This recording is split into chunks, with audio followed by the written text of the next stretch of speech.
Hey, Rod. Hello, John. Hey, bro. Yeah, it's nice to see you. Oh, God, it's nice to see you too. And nice to be able to talk to you again. You want to tell us about what this new book is about that what's different from what you've done before and what are you doing? What are you up to, bro? uh, I've been I wrote this book called When God Calls, Say Yes back in Yeah, right. 2019. And the editor I had took a lot of material out of it. It's 130 pages. And I had the opportunity to meet with a new editor, and he said, You have to rewrite this book. It's all disorganized, and Mm-hmm. I'm sure there's more to it than what you're saying." Let me see and get my picture better. If I can. Right. Anyway, um, and so I took him up on it, and it's been a year, and now the book is up to 240 pages, and there's so much to tell. Uh, the abbreviated version was just not really to my satisfaction. This book has been very um, full. I was able to let go and really write a lot more material. And I'm talking about what it's like to walk on the mystical path. And we just had a grandson born, and he's 7 months old. And the first lessons in the book, in A Course in Miracles, I don't know what anything is. And I'm thinking, well, that's a mystic. And when he smiles, it's total body joy. He Hmm. doesn't know what anything is, No. but now he's starting to develop his human senses. And he learned touch, hearing. Now he's doing sight. Now he's starting to wiggle and move.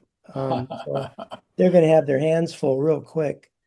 But it just reminded me that when you step on this mystical path, and by the way, you're all mystics, and you're all on the path and going home. Otherwise, you wouldn't be here studying and listening. So I decided a long time ago, I corresponded with John. As a medical doctor, I'm a little nervous to tell people I'm talking to Christ in the ER. Um, that I would probably lose my license and end up in a straitjacket. Because I used to do that. People would talk about, I hear God, I see God. I go, yeah, right. And goodbye. So they spend 3 days in a mental institution. I try to avoid that. So, um, but John, so I was my outlet. I would write letters to John about all of these events where I see things and hear things, and it all integrates, and it's truly amazing. So I decided, it was after a crash and burn experience in 2004 to put all these notes together, and it turned out, well, that's a story, and I saw the growth process, and that's what you do as a mystic is you start to question everything you see, and you start to wake up, and you start off with baby steps. So this whole growth process is very similar to human development. Hmm. It's spiritual development. And I'm going to talk about the stages. But before I do that, I have to acknowledge that this these are my experiences, but I had spiritual guides helping me, and I just want to acknowledge them before I forget. So the first is Joel Goldsmith, and he was a mystic from the 1900s. And I currently write Joel Daily Reflections on Saturdays and Sundays. It's a little story where I open up a Joel book and I say, Joel, what do you want to write about? And I flip through it, stops, and then a sentence will highlight in yellow. And that's it. And I'll put up a second one. And it's the most comforting feeling having him. So as I wrote this new book, which is a remake of When God Calls, Say Yes, Joel put in more say this, say that type of thing. The second guide that I had, and I've never met this man, but I'm sure many of you have, is Ken Wapnick. Hmm. And Ken was always so gentle and kind. He's taller than Joel. And and I'd be reading, and he says, "You need a Course in Miracles quote here." So Ah. I open up the book, and there it is. I mean, verbatim. I don't know. I said, "How do you do that?" But he would stand there. He's such a warm, loving presence. The So I was very thankful to him. The third is Christ would be sometimes on my left, sometimes inside of me. And his message was there's a lot of biblical quotes that are almost identical to A Course in Miracles. Put those in. So the first half of the book is I'm using biblical quotes. Seek ye first the kingdom, and everything else shall be added unto you. It's a very common one. But he just, it's amazing to open up the Bible and go, there's the quote I need. So I had this wonderful feeling of oneness, and these are my guides. So I'm writing this book, and it took about a year. Then this other fellow popped in. I've never met him before. It was Bill Thetford. Oh. And he popped up on my left side. He goes, "Hey, what about me?" And I looked, and I said, "Well, what would you like to say?" He says, "My famous quote, there must be a better way." He said, "I would like that in there." So I said, "Well, okay." So I penned that in. And it's the only time I've met him, but it was I really enjoyed him. And they just give off such a funny, wonderful, loving energy. But it just like, hey, what about me? I thought that was really fun. That's a joke. So yeah, I just like, okay, I Yeah. didn't get anything from Helen, um, but those are my guides that wrote this book. And one thing that Christ mentioned to me, he said there's a gap between what's called Christianity and spirituality, a lot of religions, and A Course in Miracles. When Marianne was running for presidency, she kept being called, she's a cult. Course in Miracles is a cult, and it's not. No. And for example, Jody's brother Eric is a very fundamentalist Christian, and he thinks I'm devil incarnate. And so there's this rift that's developed. One of the purpose of this book is to heal that rift. Hmm. So beautiful Bible quotes in there, and they, Right. they just amaze me.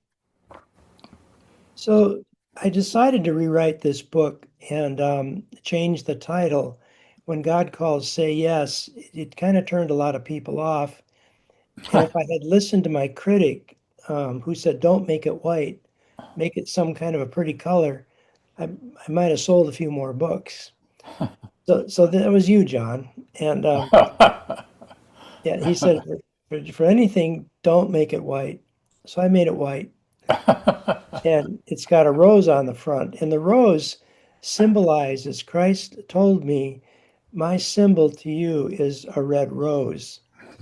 And that came about because a lady called me and she had her fourth miscarriage and she was crying. She said, "Where are my babies? I want to have babies." She has a congenital deformity. And I said, "You are not able to have children." And she goes, "What'll I do instead?" And I said, "Well, here's, spiritually speaking, a rose." I said, "Go buy a rose and then buy four of them. That's your children and you can see them." So Christ said on this book, use the red rose. On the new book, since it's so different, um, it was 130 pages. Now it's 240.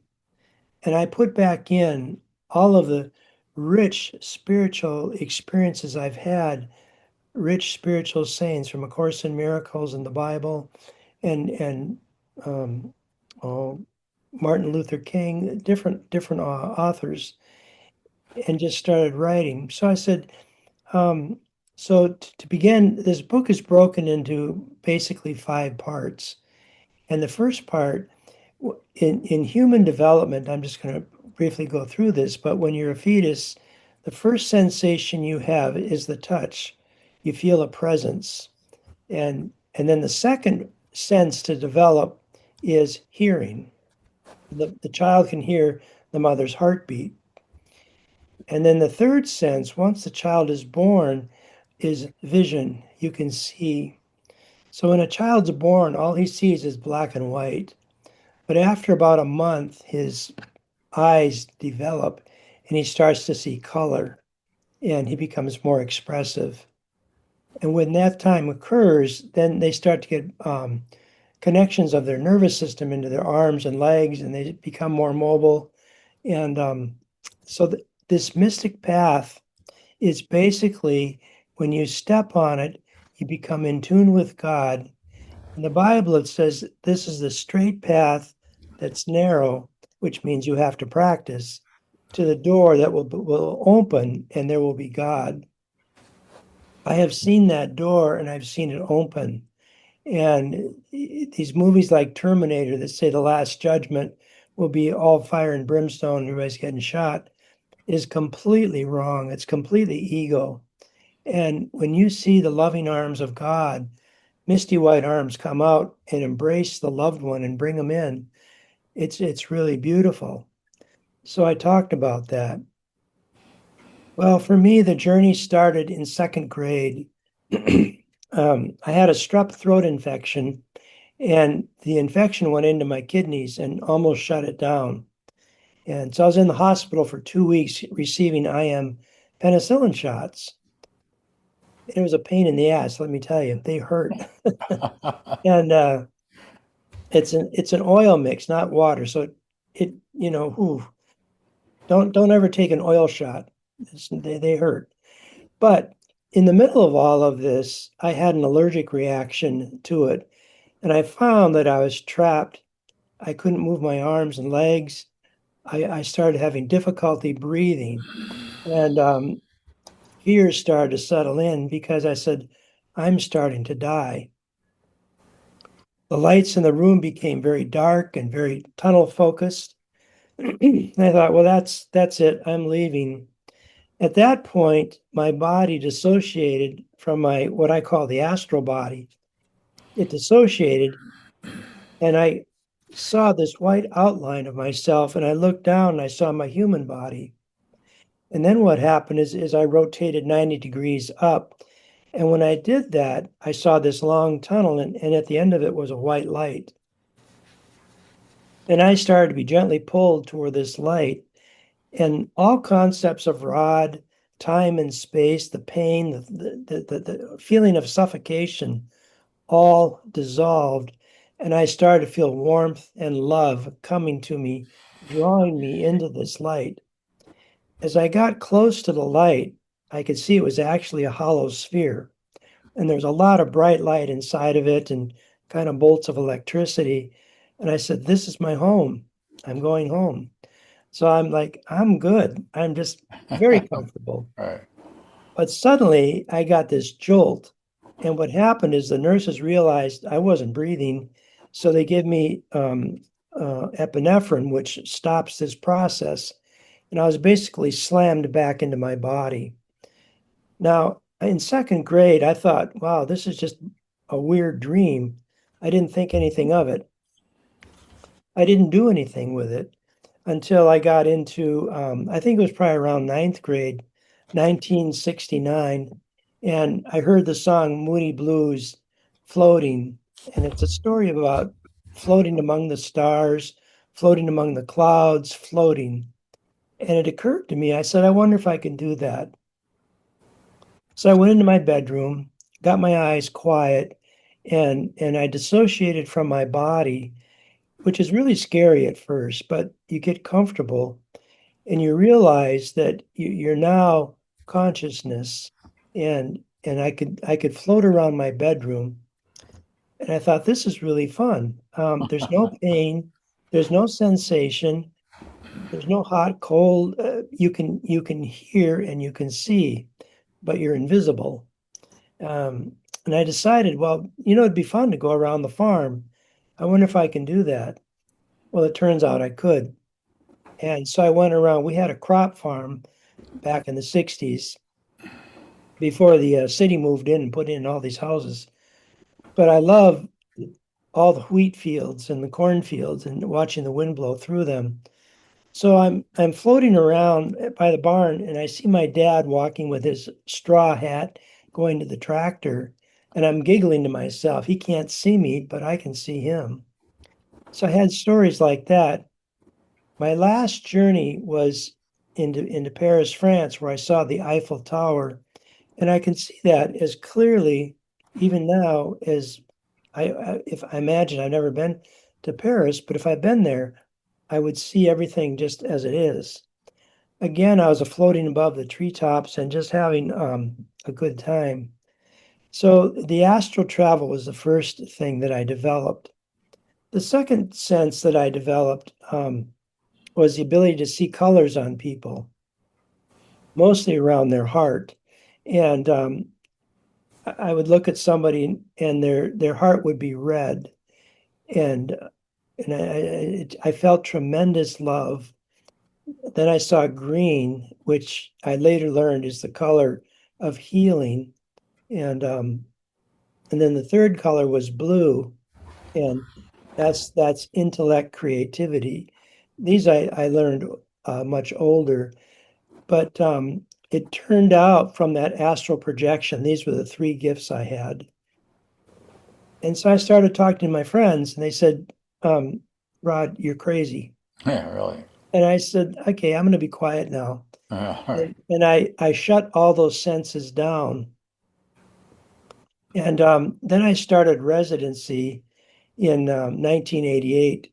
And it was really strange because I was an ICU doctor, intensive care unit, and people are I'm fighting to save their lives, and sometimes you can't. It's they're going to die. So it became my habit, this whisper in my ear of, take your patient's hand and pray for them. So I grew up Catholic, and the only prayer that I remember, by the way, I was thrown out of the Catholic Church for saying things to nuns that I probably shouldn't have said. I just questioned a lot, and they thought that was blasphemy. Anyway, I I remembered the Lord's Prayer, and I would always say that. And what I did, this warm presence enveloped the room, and it came into me first, and then it went like a white cloud out into the room, and through my hands it would go into my patient, and all their fears of death would go away. I wasn't good enough. I swore I drove too fast. That was one of the things that got me in trouble was I asked the minister. He made the comment, if you drive too fast, that's a sin. And I thought, well, that's interesting because they didn't have cars and freeways when Adam and Eve were born. So I asked the question, I said, do the rules change as we evolve? And he got really upset. He said, there's no hope for you. But I just like, that makes no sense because I was scared. My mom and dad drove fast. They swore when they were driving. And I'm like, oh, my parents are going to be in purgatory or hell. Anyway, so we all have these fears, and then we have judgments and grievances and things that we hang on to. I value my diamond ring. I value my money. I value my dog. I don't want to leave those things. But then the other thing is the fear of God, because the Catholic Church taught me if I'm not perfect, which is impossible, by the way, I'm going to hell or purgatory. So I'm a little kid trying to figure this out. But when I prayed for people, this warmth came over me. And this warmth is the first thought that you're now on the path going home, the atonement process, and you take baby steps. So I became very comfortable holding people's hands. And and to this day, I still, if I can, I hold someone's hand. When a trauma patient came into the ER, I'm like, yeah, they're not going to make it.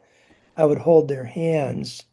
In hospice, when I went to a patient's house and they weren't going to make it, I would hold their hand. So I ultimately called this a frame shift because for me, there was always a kind of a jog in my perception of the world. So that's the first present, just like a baby, you feel the presence. The second sense to develop was the ability to hear. And I always heard Christ in my right ear telling me what to do. And I was never afraid of it. It was my voice, but not my thoughts. I'm not that smart. And he would always tell me what to do, which ultimately resulted in saving someone's life. So, just quickly, this a businesswoman came in. She collapsed at work. No history, but she was completely unresponsive, and she was slowly starting to die because her legs were getting mottled in blue and her sats were dropping. That's all the history you get, and you go, "What the heck happened?" So Christ whispers in my ear, "Push on her right foot," which I did, and it went tap, tap, tap, tap. And he said, "See, she has clonus, which is an abnormal reflex. You really don't want that. That means you're going to die." And he said, "See, she has clonus. She has Tylenol poisoning. Check a Tylenol level and check an ammonia level." Now, those are not your standard first tests, but I ordered them. And the people, my staff, are thinking, "What is wrong with you? Well, why would you do that?" We go through layers of tests in the ER. So I did that, and it turned out her Tylenol level and her ammonia level were critically high. So we were able to give her the antidote, and it saved her life. She was in the hospital for about 3 days. So I talked to her, and she was given a pain medicine that had Tylenol in it, and then she also supplemented with extra strength Tylenol for her pain. So the lethal dose is 4 grams, and she was up in the 6 gram range. So inadvertently, she was poisoning herself, and her liver failed, and then she can't clear the poisons. So there's many more stories like that. So the second sense to develop is the ability to hear. The third sense that I started to get is vision. Just like a baby, now you've been born, your visual senses develop. And what I see is I can look at you and I can say, "Oh, there's John and everybody else." But then the second vision develops in my third eye region in my head. And it's like I'm watching two movies at the same time, stacked on top of each other. So my most impressive story, and it's in the book, um, is a woman that came in cardiac arrest, and we had CPR was in progress. I continued CPR for another 20 minutes, and it was clear to me she was flatline the whole time, no matter what I did. And I said, "That's it, we're done." And so I called the code, and everybody left the room. Now, I'd been studying A Course in Miracles, this book, and since 2007, and it occurred to me, I wonder what would happen since I usually do the Lord's Prayer. What would happen if I asked Christ to come? And to my amazement, he did. In this world, when I see Christ now, and I've seen him many times, he's always red. And our auras, when you die, turn white. And so on my left, I see this red aura coming towards me. And I look at my patient, and she leans up, glasses and everything, and she just mouthed the words "thank you" to me. And I'm speechless. I'm like, I'm really hallucinating. But then the whole ER turned into a scintillating white light with flecks of gold. Air was very clean. Heavy objects like a monitor were heavy gold. So the density was different. And what I got to see for the very first time is that Christ merged with this woman, and I asked them to take him home. Up on my left side, I saw the golden gates of heaven open up, and these two misty white arms came out, embraced them, and brought them in, and the door shut. And I stayed that way for maybe a minute with this tremendous feeling of peace and love. it's so much more than human love. It's divine love. And then the squawk box goes off. Chelberg, we got another emergency. And I was just dumbfounded by what I had seen. And so that home, when I got home that night, I said, I just assisted helping someone birth into heaven. Hmm. And this time, Christ allowed me to see him coming, taking somebody home. Hmm. I didn't I didn't, I'm no guru or prophet. I mean, I just, what I saw. And this has happened now several more times when I was a doctor. I'd get to see this process. And every time I tried to, reach around and peek and look in those doors, I said, can I just have a quick glimpse of heaven? And no, no, no, the doors would shut. So I said, oh, okay. So then what happened is the fourth stage, which I call integration. So there's the touch. God always comes to me first. Then there's the hearing. Then there's the vision. And now it's integration. So there's this woman that came into the ER and they said she was having a panic attack. And so I talked to her and she's beyond herself with anxiety, sitting on the bed. And I said, well, okay, she's having a panic attack. And I laid her down. And the minute I did that, she immediately got up and put her hands on her legs and she was terrified. And Christ said to me, she's not having a panic attack and she's having a pericardial effusion and she has breast cancer. And she didn't tell me any of this because I couldn't talk to her. She was so anxious. And so I asked her, I said, do you have breast cancer? And she said, yes. And then as I looked, I saw inside her chest that her heart was very small and it was surrounded by this big bag of fluid.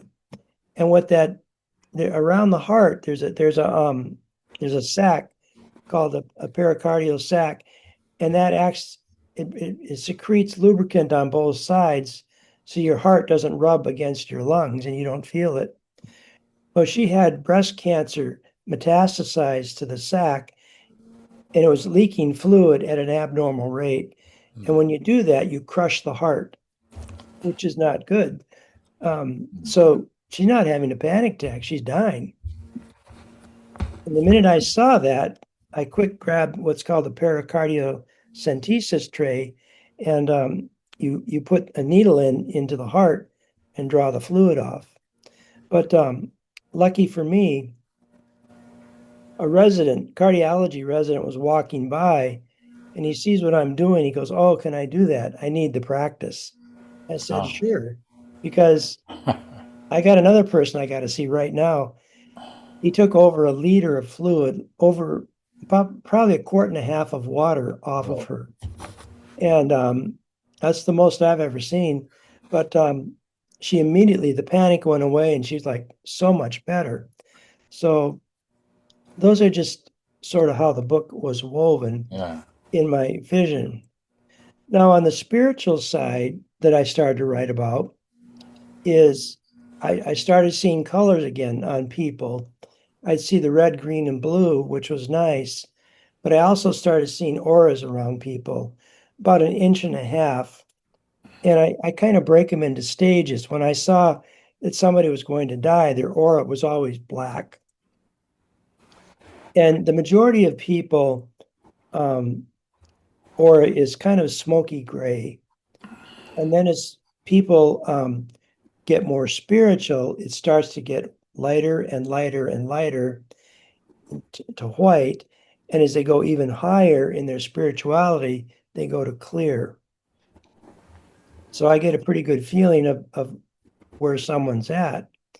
Um, that was interesting. I was showing off one day, which I decided was a dumb thing to do later on, but I was at a theater with my friend and I was just saying, you see that man over there? Yeah. He's going to die very soon because he's got a black aura. And my friend grabbed my arm and said, "That's my uncle." Oh, And I went, "Oops." right. He died 6 months later of metastatic prostate cancer, and he never told anybody. Hmm. So I decided, I'm not going to tell people that anymore. But when I see people with bright auras, it's a joy to be around them. And you start to feel that connectivity. David Hawkins wrote about the energy levels. And so a dark aura is around 25, a spiritual aura is around 1,000. But your vibration increases, it gets faster, and there's more energy.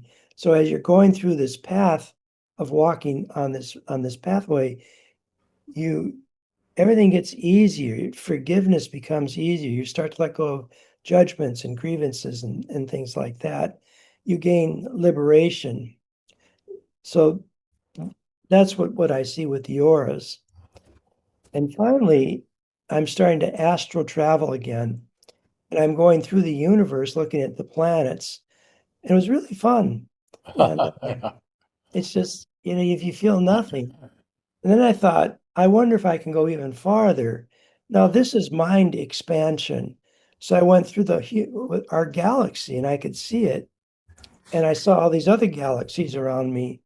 And I thought, I wonder if I can expand even more. Now, this is over a 2 year period. And I came into this purple realm, and down below me were all the galaxies. And I thought, this is really nice. It's such a delightful feeling just to float in. You're calm and peaceful, and you're just consciousness. And I can't tell you what consciousness is, but when you experience it, you'll know. But I came then to the edge of this purple realm, and I saw this big divide, and then across from me, this curtain of clouds. And I thought, I wonder what's on the other side of that. But the gap was too deep, and I didn't know what was on the other side. And so what happened is I wanted to go, but I was afraid because down below, I said, that's death. If I jump and don't make it, I'm going to die. So that kept me back. Well, the amazing thing is that Christ reached through this curtain with his arms outstretched and said, "Jump, I'll catch you." And so, what would you do? I jumped and I trusted. And he grabbed me and he pulled me through into what I talked about earlier, that sphere of infinite dimensions, infinite light. And it was at that point, all the vestiges of concepts of rod were gone, and we just became light. So I met with Christ on many of these occasions, and he never really talked to me. And we were just good friends, loving friends, traveling in this light.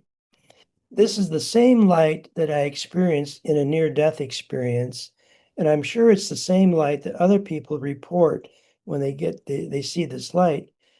And I got there through reading and meditation. So there's another way to get there. You don't have to go through a near-death experience. You just have to practice meditating and getting quiet.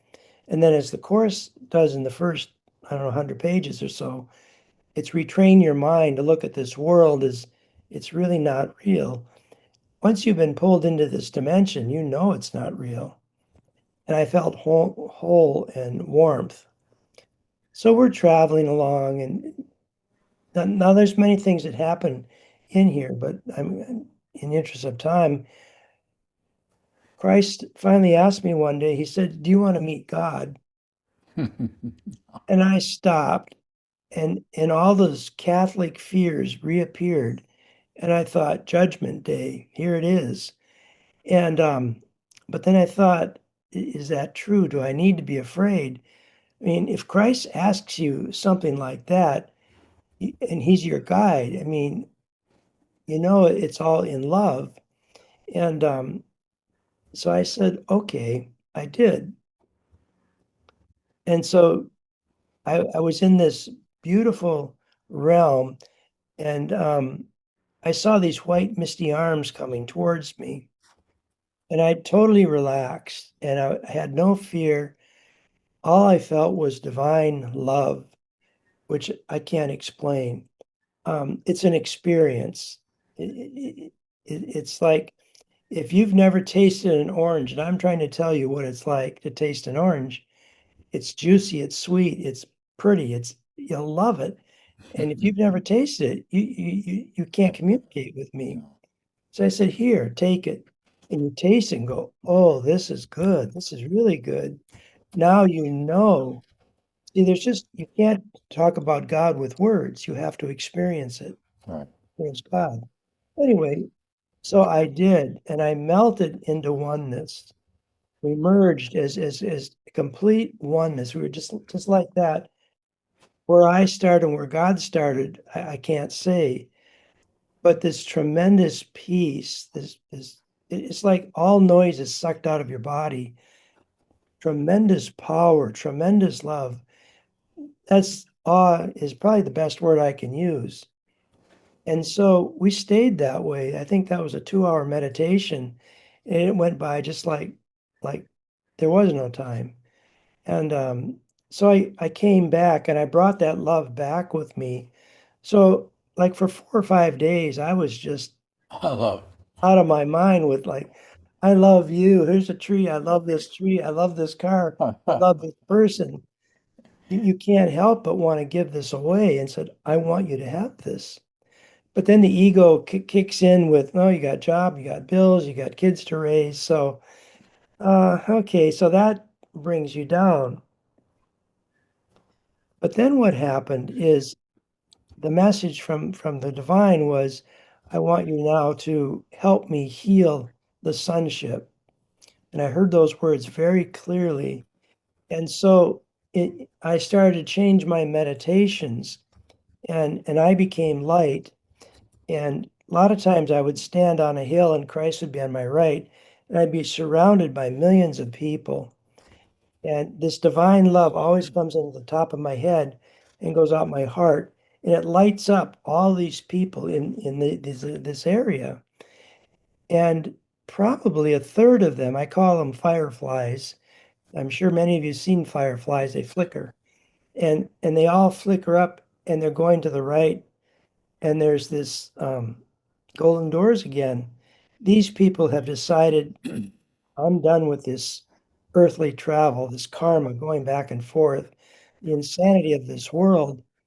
But 2/3 wanted to stay, and that's their freedom of will. God gave us uh, free will. So they decided to stay. And then Christ said to me, I will look after them and help them. So it is a classroom. Hmm. They have things, grievances, judgments. They value their trinkets. They want to go back. And so fourth grade, well, now you're going to be in fifth grade.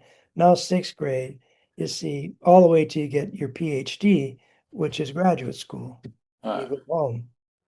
So I gave several examples of helping people. One was this young lady that came into the ER and she had a severe migraine for 3 days. And she was in such pain and she was vomiting and dehydrated. As I sat down next to her, she and I dissociated and went into this astral realm. And she held her hand out to me and said, like this apple, see this, this is me. This pain, this suffering, this vomiting, this is me. And I said to her, no, that's not you. That's a divine, you are a divine child of God. I said, let me show you. And so we did this quiet meditation together. Meanwhile, the nurses are getting her ready to be taken care of. And her headache went away because the light came in and it looked at this apple as darkness and shined it away. And she gets up and goes, it's gone. It's really gone. The migraine's gone. And she gave me a big hug and a little kiss and walked out of the ER. And the nurses are like, what was that? yeah, really. Um, so there's a lot of stories like that are in there now Hmm. that I talked about. So, and Well, then I kind of wind the book down. there's more to it.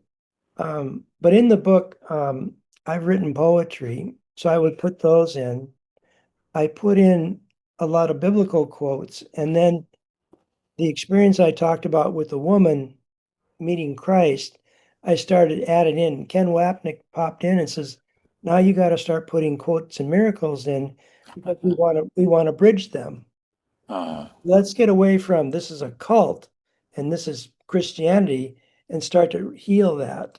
yeah, sure. And I said, "Well, okay." So then I put in so many quotes and I find the Bible quotes that are almost identical. It's almost plagiarism.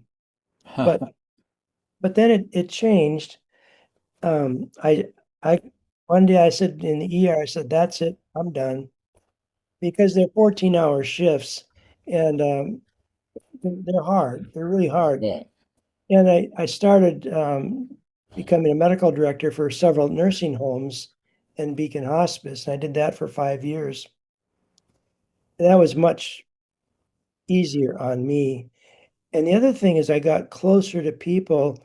This presence now is always with me as love. And people say, "I don't know what it is about you, but you're so darn peaceful." There you go. "What do you do?" I said, "Nothing.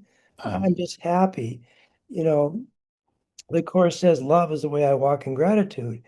And I feel this. And so now I'm having even more mystical events where I see loved ones coming back to take their partner home. My neighbor died last year. She fell and hit her head. She was 85. And so I'm in the church and she sits down next to me. And okay, here's hello. Her name was Dee. And I said, "Why aren't you going home?" She says, "I'm waiting for Galen.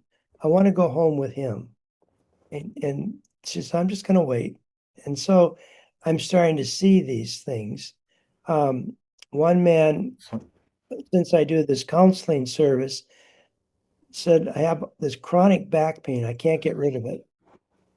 And as he was talking, I saw inside his body and I saw that his aortic valve, the main heart valve, was critically closed. And I said, "Stop talking."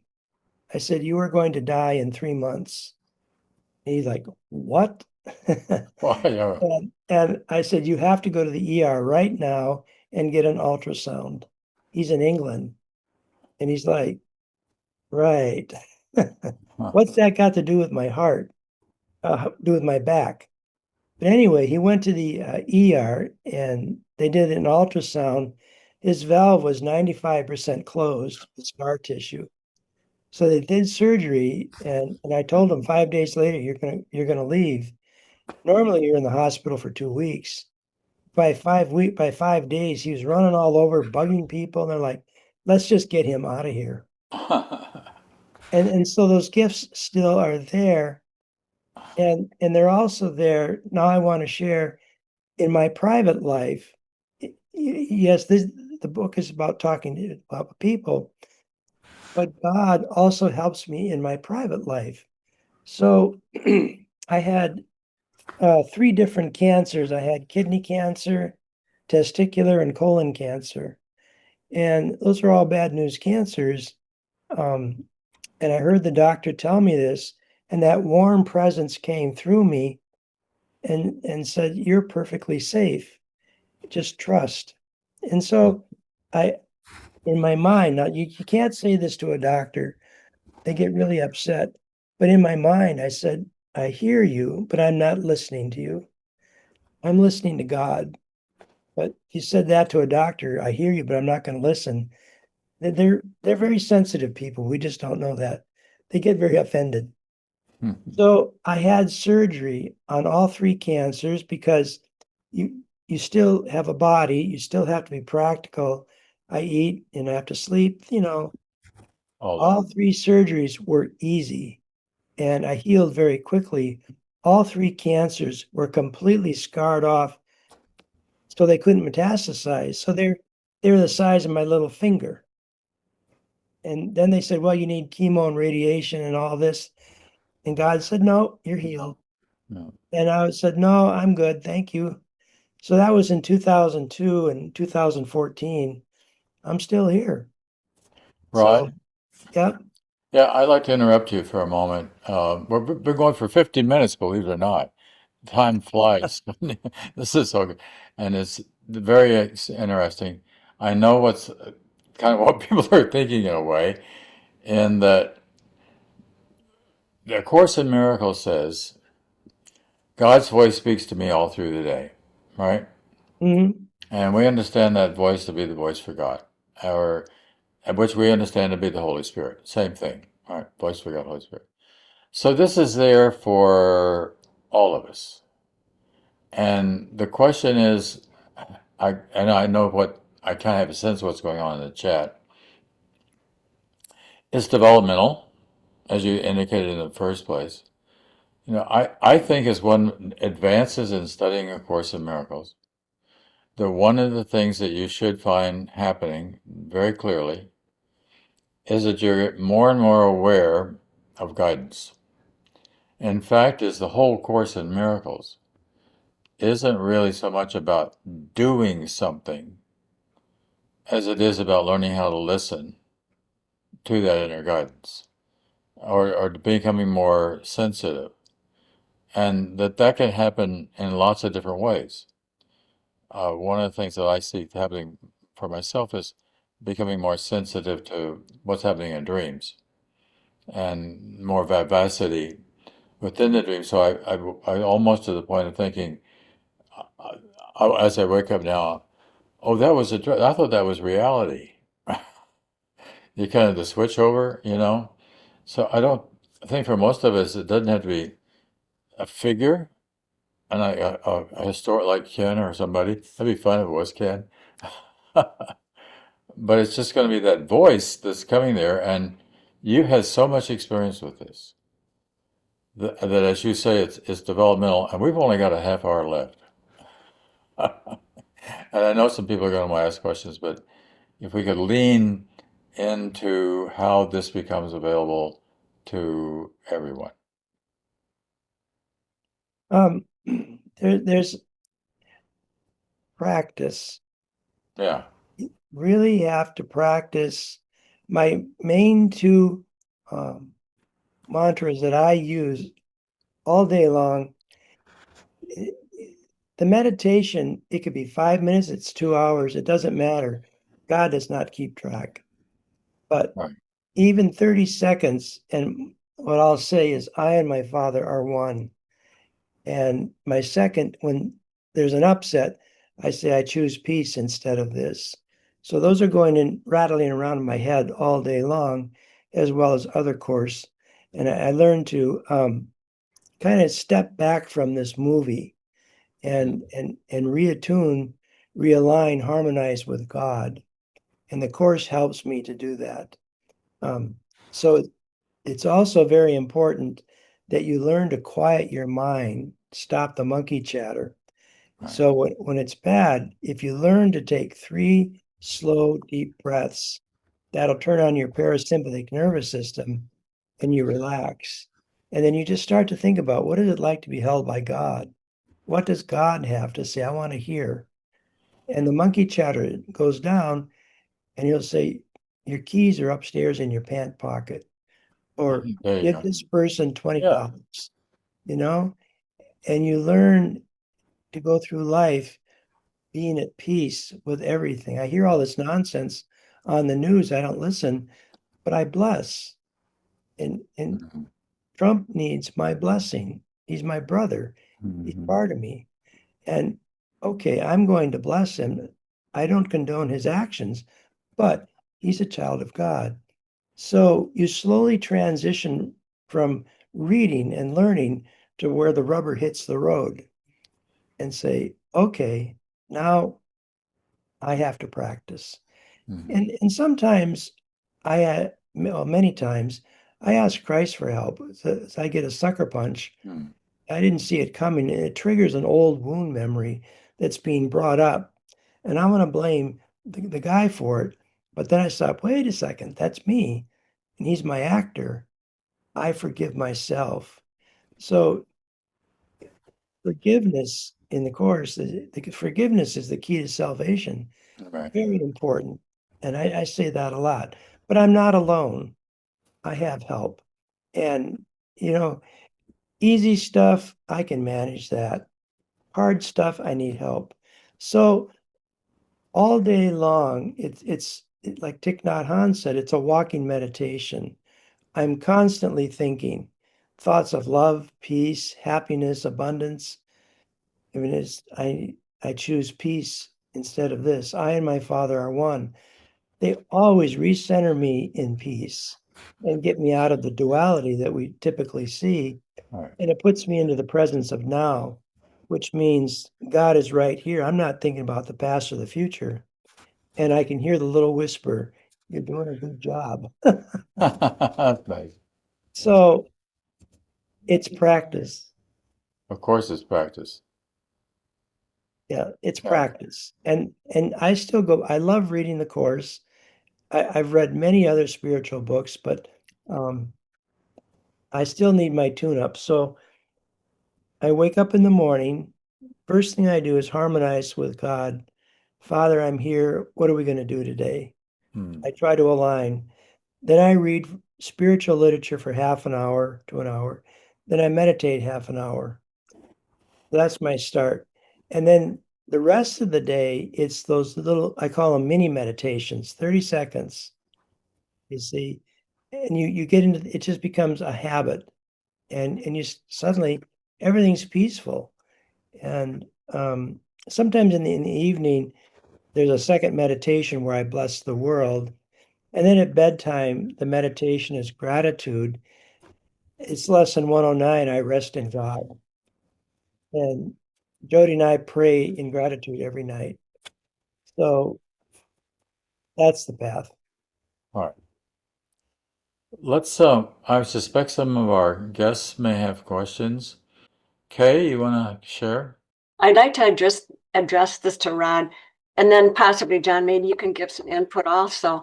Um, it's been in March, it'll be 2 years that I lost my husband, and he was on hospice.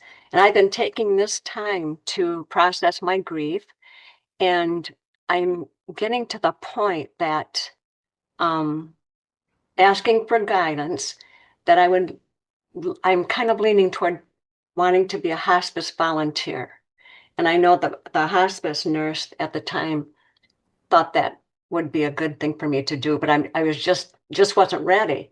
So and I know you can't fix the situation for the patient or the family or whatever, but like Ron, you said that when you held patients' hands, their fear of death went away. And that's kind of like the presence that I want to be a service to. And then you also said you help birth them into heaven. Hmm. And but I'm still in the process of discerning if this would be a good thing for me to do. I'm just wondering, like, well, when I get in that situation, if I'll be triggered and then I'll this some of the grief feelings will still come up.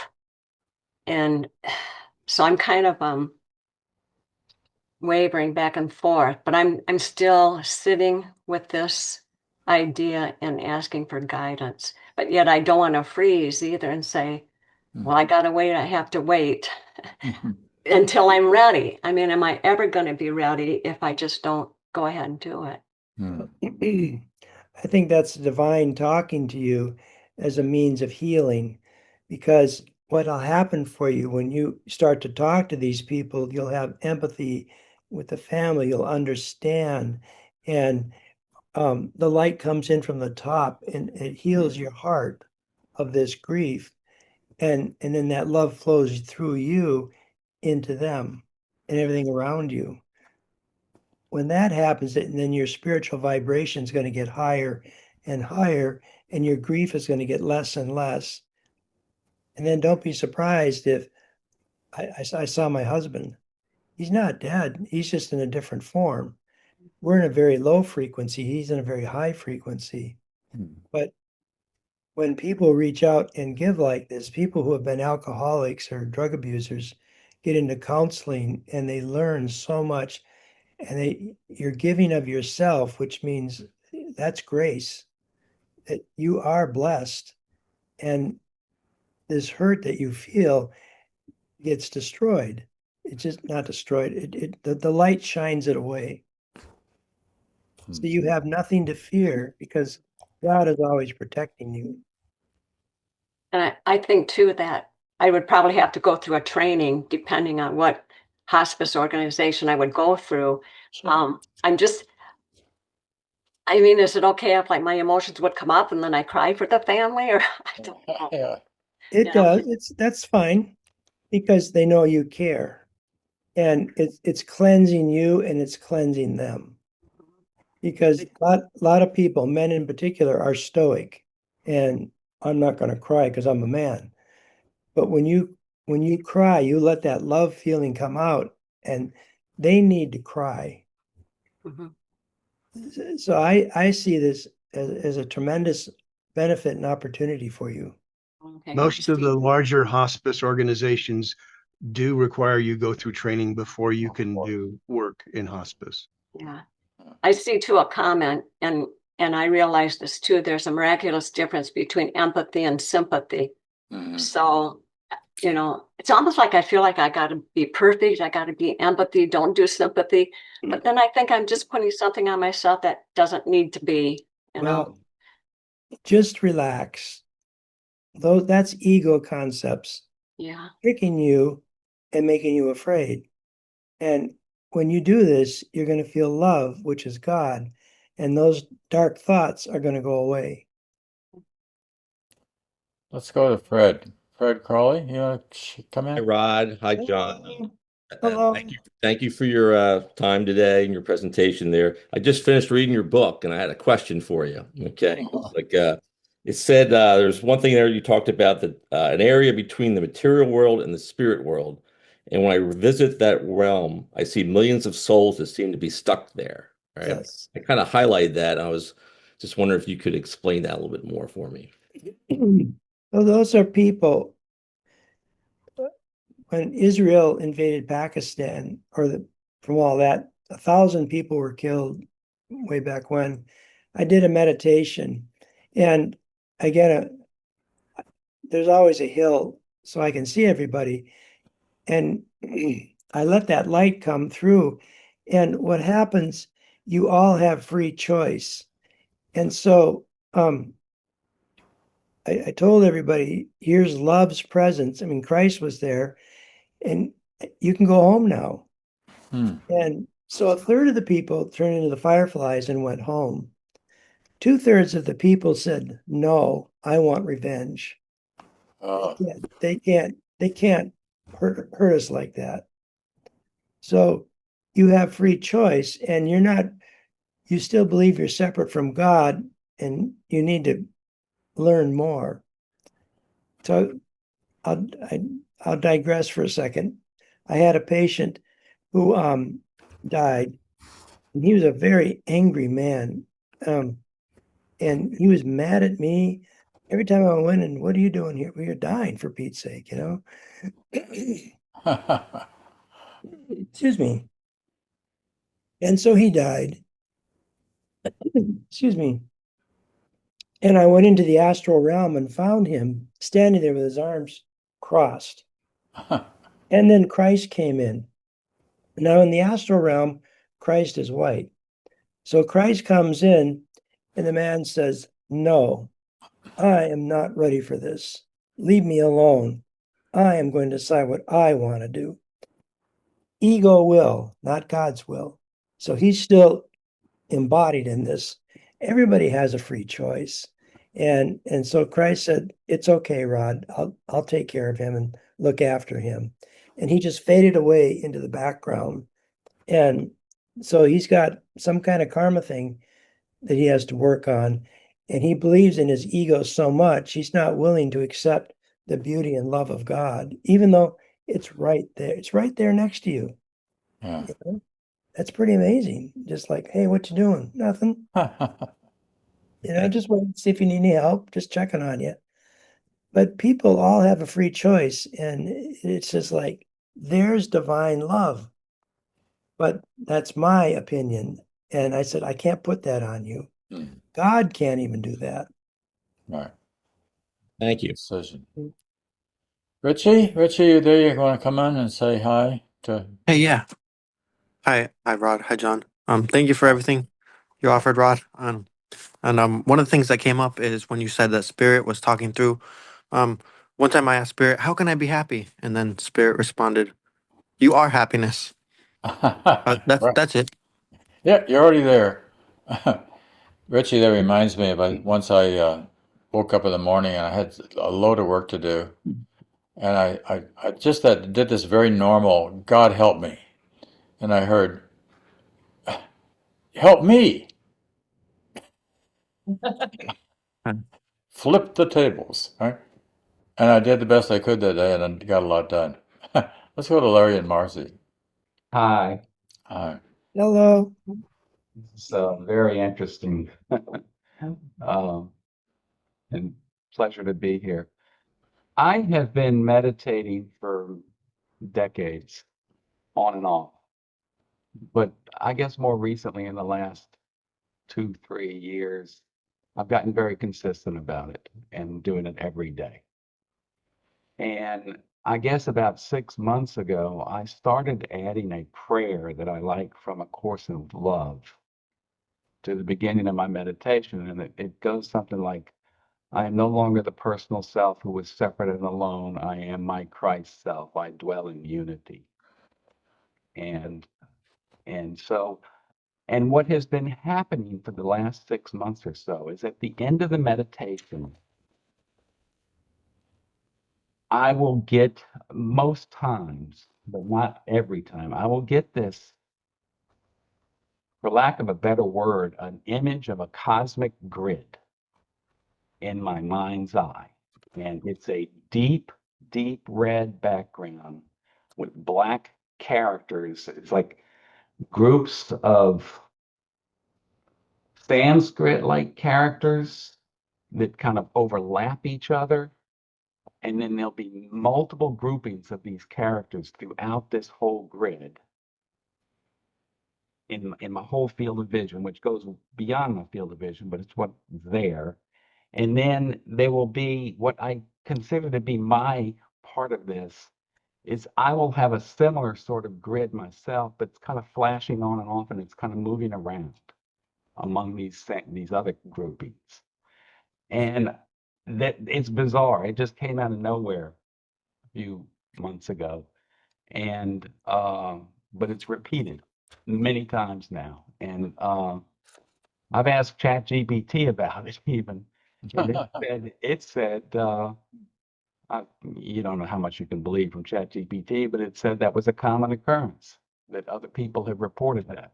And and so anyway, I was listening to you having all of these remarkable experiences in your own meditations. I wonder if you had any comments about that. Yeah, you need psychiatric help. Oh, oh, oh, that's That's the last thing I'd ever expect from Rod. Sorry. There's a side of me that I can't help it. Yeah, right. What you are is a light worker, and your light is getting brighter. So in these, the grid is like a jail, and there's people stuck, and I assume they're dark, and you're bringing light to them to help them to evolve to a higher state of consciousness. And so when you're there, you just bless them, offer them forgiveness, love, and support, because then you're also doing that for yourself and you're lifting the sonship. The way I do it is I see the whole world and I see all the people on it, and they're dark. And that beautiful light just envelops the earth. So you're a light worker. I mean, you're you're the channel for God to people that are trapped in this realm. It's probably the astral realm, and they want to get out. And you're just saying, well, we can just open the door. So we're going to help you learn forgiveness. I'm going to bring you peace. get my ego out of the way, stop trying to figure it out, and God will give you the answer. Um, but it's like you're a doctor going into a hospital. That's all it is.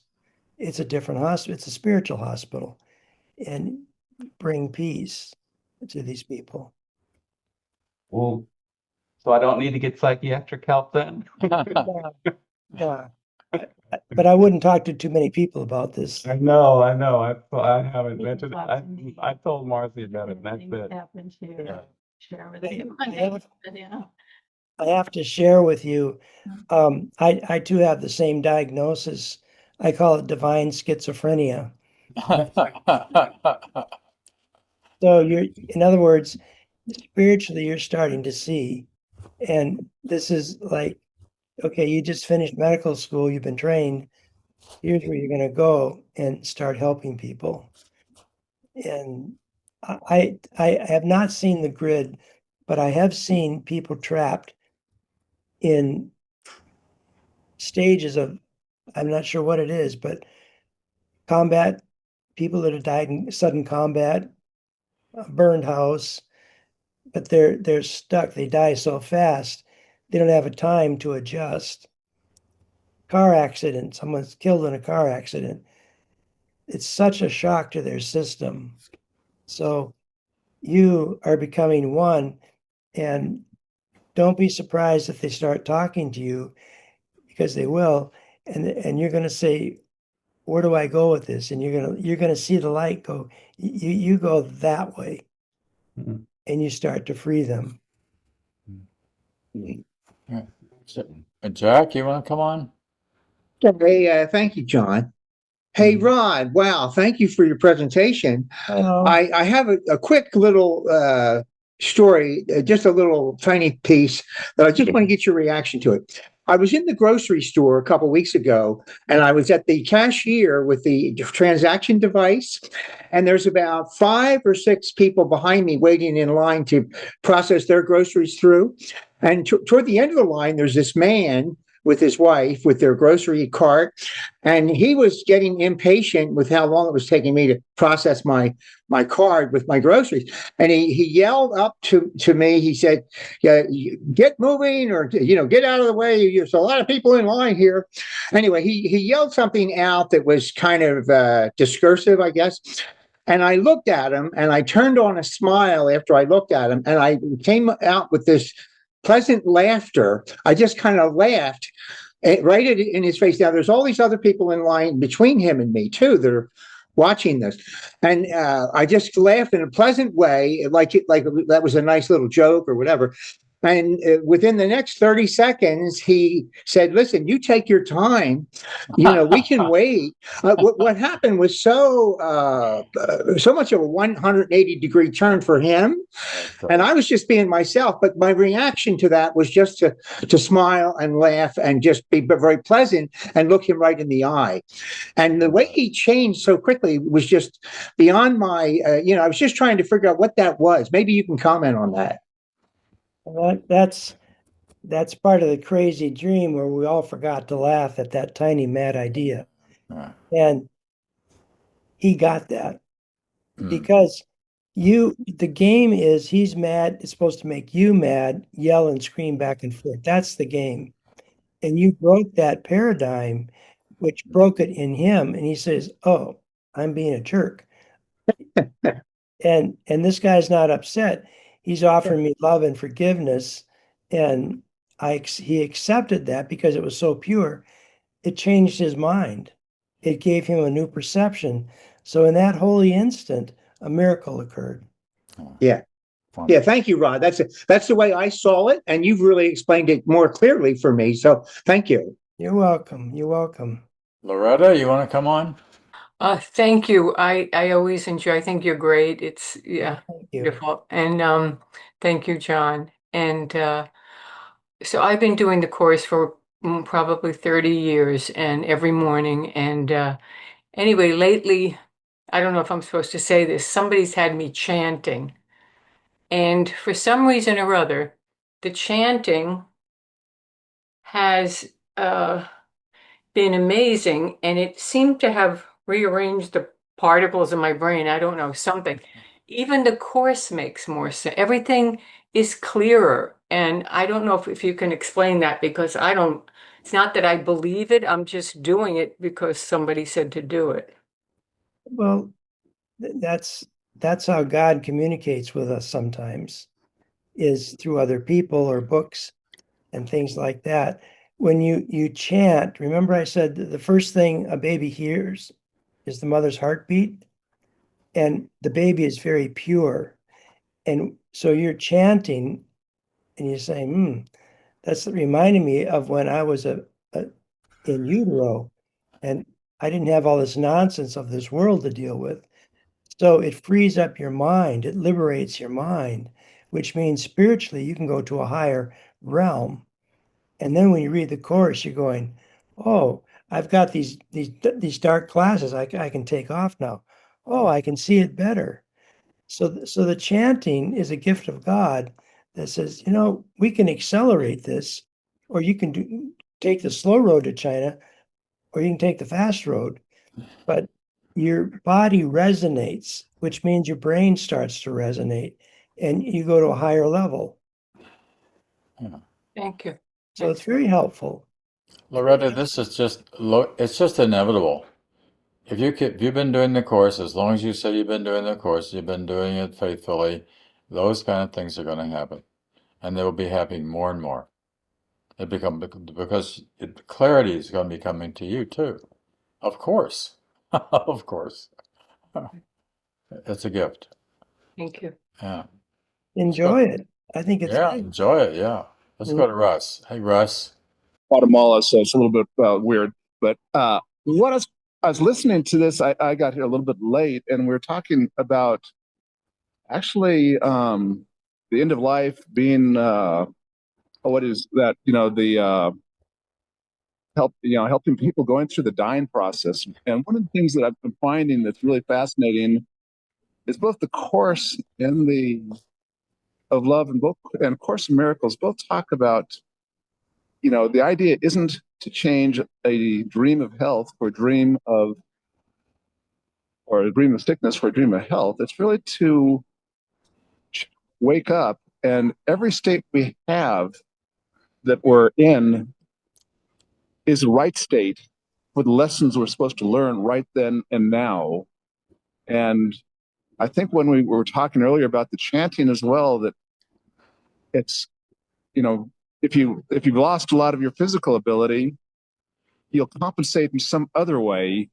And I think, the comment that we're always in communication with each other and we're always in connection, and each state is a way that we can find to connect even more deeply with each other, I think is what is happening. Agreed.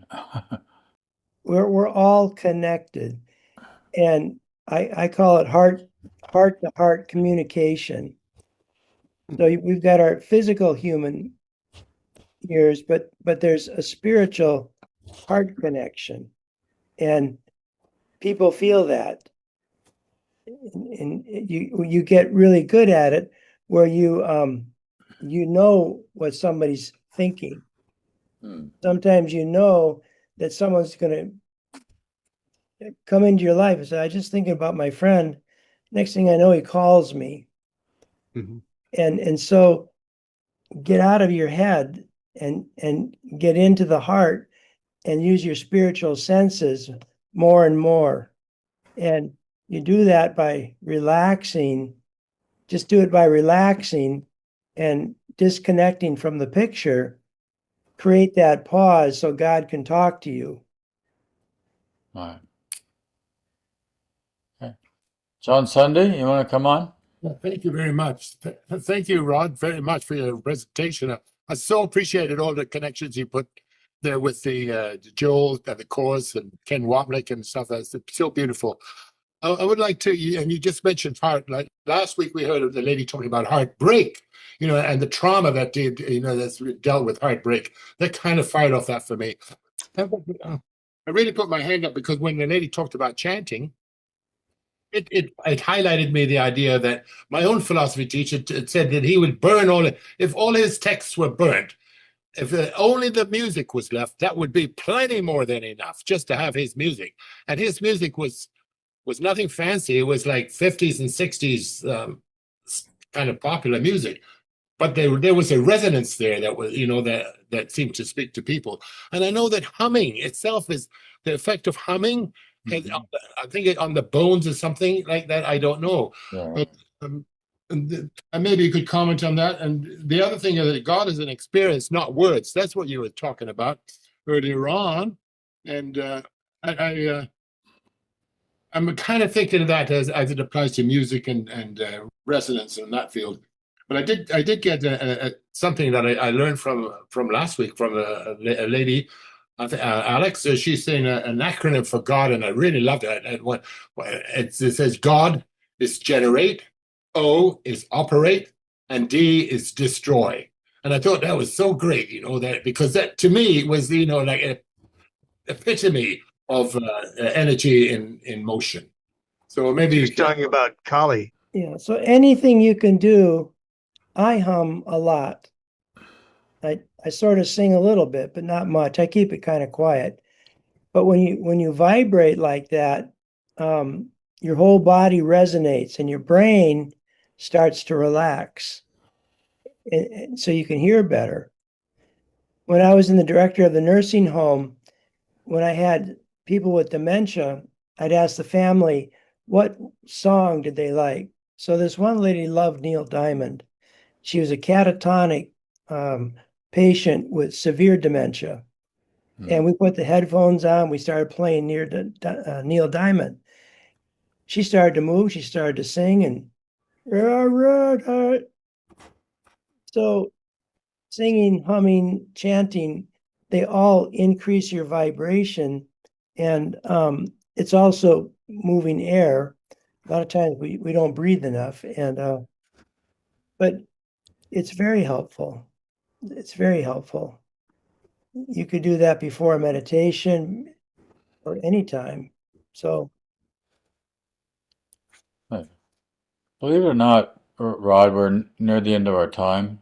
okay. You want to do a summary for us, or kind of a wrap up in terms of where you're at, how the development's going, and what we can do, or just whatever you'd like to share as a kind of a closing.